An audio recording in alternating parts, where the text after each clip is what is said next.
France Info. Des ordonnances longues comme le bras, des médicaments que l'on voudrait arrêter parce que l'on va mieux. Gros plan ce matin dans le choix de France Info sur la déprescription, le fait de stopper la prise d'un médicament. Bonjour Anne Le Gall. Bonjour. On va voir dans quelques secondes que cette déprescription, elle peut être facile et même souhaitable chez les personnes âgées notamment, mais pas toujours simple dans le cadre de certains traitements. Oui, notamment pour les traitements comme les somnifères ou les antidépresseurs, car arrêter de prendre un médicament, même s'il n'est plus nécessaire, ce n'est pas anodin pour l'organisme. Un exemple, 2 millions de Français sont concernés par la dépression chaque année et parmi les patients soignés par antidépresseurs, 1 sur 3 rencontre un problème de sevrage à l'arrêt du traitement, avec des symptômes parfois violents comme chez cette patiente.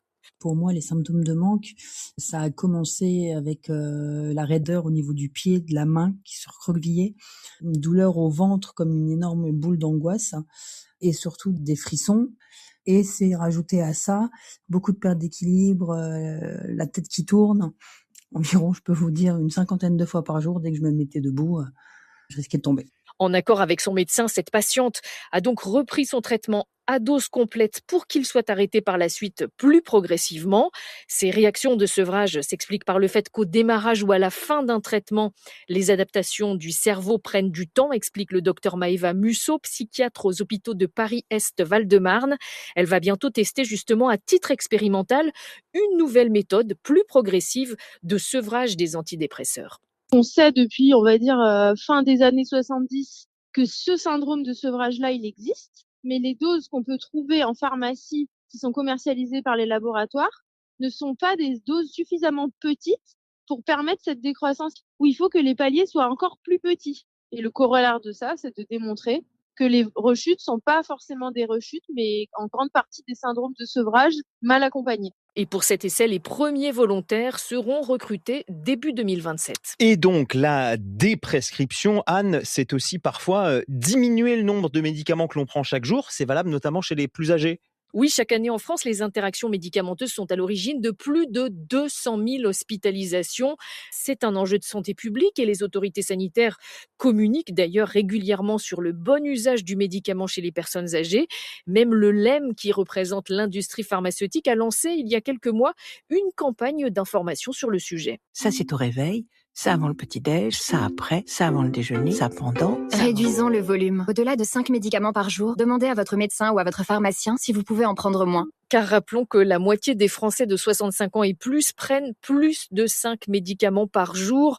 Or, avec le vieillissement, les organes digestifs, les reins, le foie sont moins performants, ce qui entraîne une sensibilité accrue aux effets secondaires. Sauf qu'Anne, alléger certains traitements chez des personnes âgées, des personnes fragiles, on peut imaginer que ça comporte quand même des risques. Tout à fait, mais une vaste étude française vient récemment de démontrer que supprimer certains médicaments sans effet négatif pour la santé, c'est possible. Cette grande expérimentation s'est déroulée dans plus d'une centaine d'EHPAD durant plus de 3 ans. L'objectif était de voir s'il était possible de supprimer certains médicaments pour réguler la tension chez des résidents âgés, explique le professeur Athanas Benetos. Il est gériatre au CHU de Nancy. La question à laquelle on voulait répondre, c'est: est-ce que chez ces gens-là qui ont plus de 80 ans et qui sont très fragiles, on a la possibilité de réduire le traitement antihypertenseur de façon progressive? Plus de 1000 seniors volontaires ont donc participé à l'étude. Alice Mess est infirmière de recherche. Elle nous dresse par exemple le profil d'une patiente. J'ai donc sous les yeux Pierrette, âgée de 84 ans. Cette patiente avait 13 médicaments par jour dans son pilulier, dont 4 contre l'hypertension. Nous avons vu que les 4 traitements antihypertenseurs pouvaient éventuellement être diminués ou arrêtés.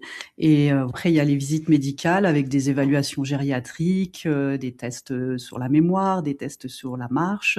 Et puis, il y a des visites infirmières qui nécessitent surtout la prise de tension. Et cette étude, on en connaît désormais les résultats. Pour chaque patient, il a été possible de retirer en moyenne un traitement contre la tension par jour, sans conséquences négatives, ni sur la mortalité, ni sur la qualité de vie, ni sur le risque de chute. Mais attention, rappelons encore une fois qu'aucun traitement ne doit être arrêté sans un avis médical. La déprescription, c'était le choix de France Info.